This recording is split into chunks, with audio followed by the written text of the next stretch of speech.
Hi everyone, thanks for coming. I know everybody's busy, so we appreciate you being here. So for those of you that don't know me, my name is Lilia At. I'll say my last name again, At. It's Czech, it's my husband's, not mine. So blame him for the difficult last name. So I am running for Laramie County School District 1 and at large, so that covers the whole, obviously, District 1. So you'll see my name in the ballot regardless of where you live.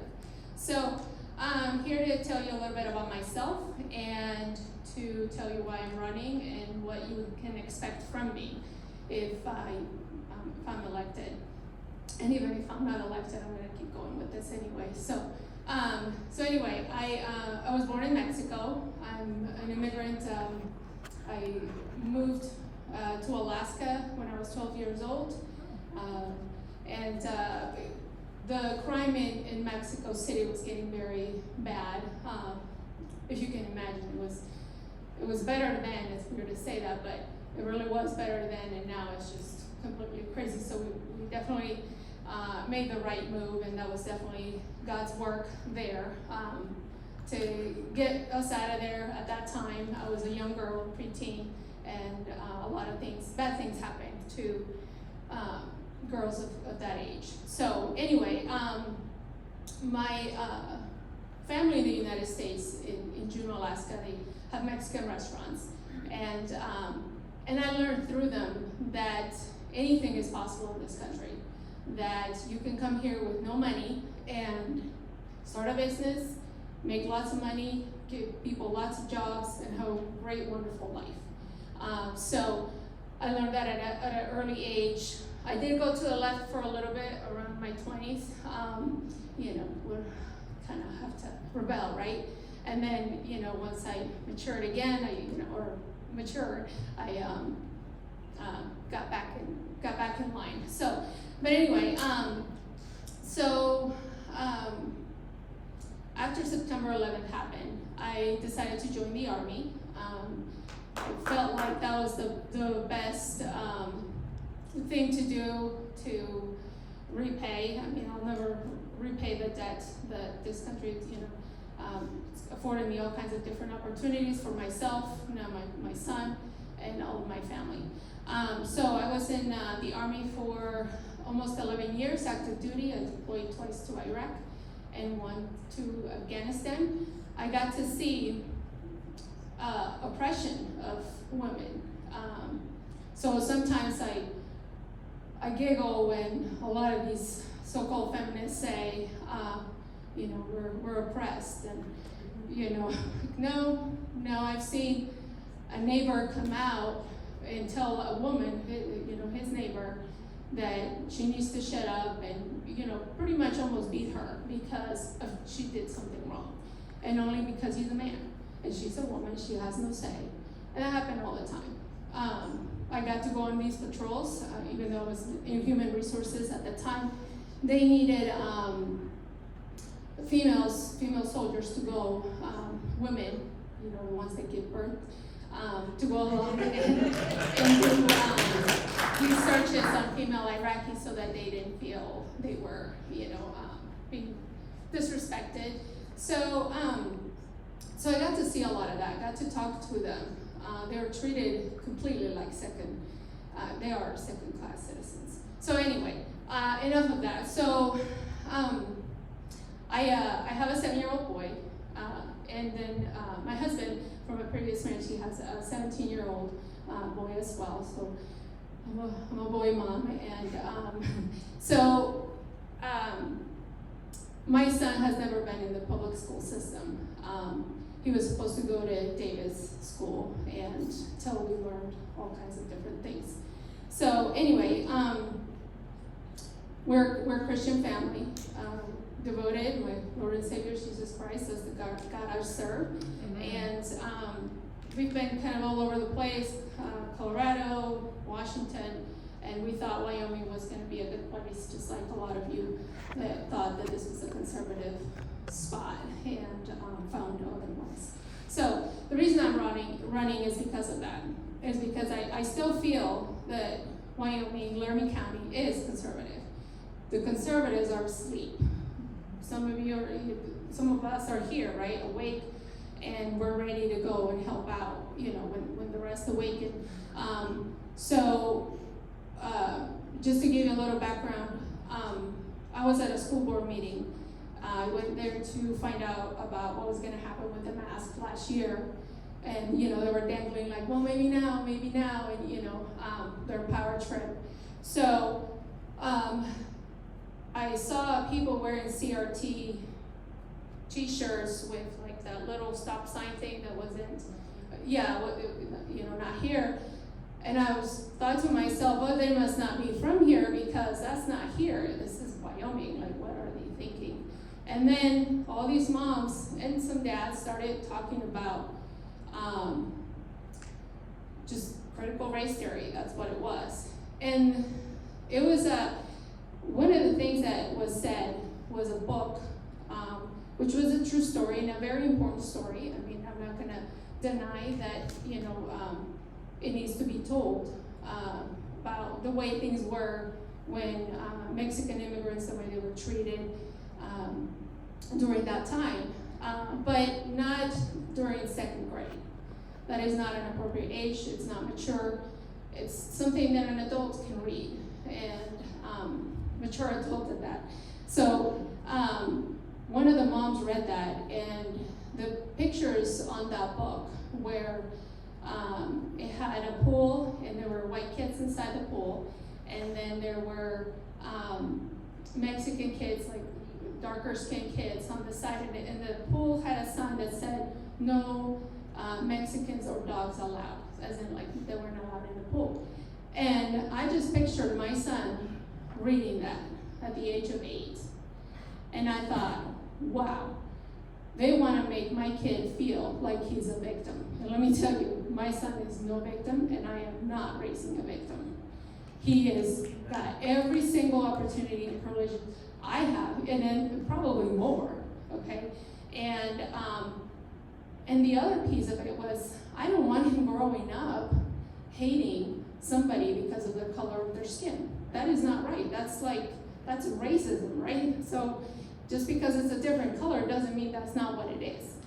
So my kid is not going back to the public schools, or not going to the public schools until this gets fixed. And that might not happen, but regardless, I'm running because there are people that can't. Okay, there's people that work for the school district that can't say anything. They want to speak up at the board meetings, but they can't because they're afraid of retaliation. And I know a lot about retaliation because I'm in human resources. I've been in it for 19 years, and it happens a lot, and it's very hard to prove. So I'm running for those that can't, and I'm running because my son is going to grow up with, these kids that are coming up are going to be his peers.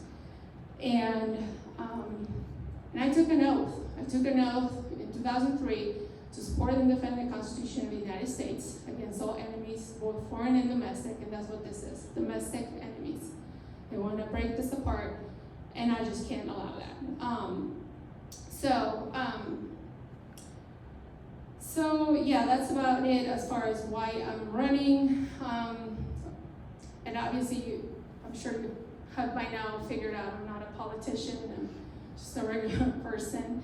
I'm not polished in my speech, so I appreciate your patience with me. So now what you can expect from me as far as if I get elected is I would like to review the budget, scrutinize every part of it. With my human resources background, what I would like to do is to do a job analysis on every single position that is, on every job that is filled. Now, I'm not trying to say that we need to fire people. I'm not for that. I'm in HR. I'm that advocate, right? That speaks for the employee, is that liaison. But one thing that is true in almost every single organization, 99.9%, is that labor costs are always the highest thing. And a lot of people think, well, they just focus on the wage, right? so-and-so makes this much an hour or this much annually. What they don't take into account is medical, dental, vision, benefits, life insurance, unemployment, workers' comp, all those things, they amount to a lot of money, okay? Retirement, matching, all these different things. And so what I would like to do is do a job analysis. And if there's excess jobs and that, people can be retrained, people can transfer jobs. It happens all the time. It's better than a layoff, okay? And it can cut down on having, director of curriculum A and curriculum B and C and D. And some of these things, it's like, can 2 people do that for all these?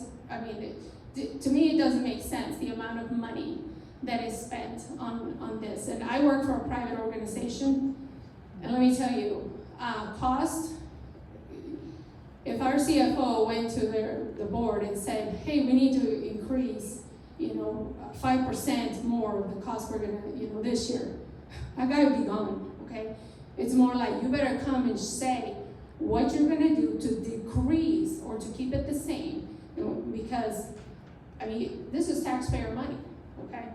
So, like I said, I would scrutinize the budget. The other thing is, I would focus on quality of education. So, kind of like what Michelle was saying, as far as focusing on reading, writing, math, all those things that can get these kids employed. Where I work, we administer a test for people that want to fill certain jobs, the ones that pay well. They have to take a math test, and they have to be able to read a tape measure. They have to be able to do fractions without a calculator or anything, any help, and they have to be able to read blueprints. It is so hard to find anyone that can do that. We've had high school kids, we've had tours, we've tried to do all kinds of recruiting things. And why is that they cannot read a tape measure? They can't do fractions. They can't do blueprint reading. Tell you why? I was a teacher there, and I heard the math teachers complaining about the curriculum that they're insisting that it doesn't help kids to learn, and they won't listen to the teachers from the admin down. The administration's being told you gotta teach it this way, and that way does not work. Oh yeah, no, it doesn't. And No. so kids aren't learning. Right, And they're not learning. It's not the teacher's fault. Right. They're coming against it, but you can only do so much. Exactly. Yes, and that is the issue. The issue is not the teachers. For the most part, teachers want to just go there, do their job, and not have all these extra things that they need to do. Because the other piece of this is they're getting into the school system is getting into the values part of things. And yeah, I know there's community values in one of the little bullet points that's part of the role. But here's the thing. It's a no-win situation, okay, for the school. Because what are they going to do? Okay, right now they're catering and to anybody that's saying, hey, don't ban books and this is important, keep that book because it'll save someone's life. I don't know how, but that's what they believe, right? But let's go there. Let's say, okay, fine.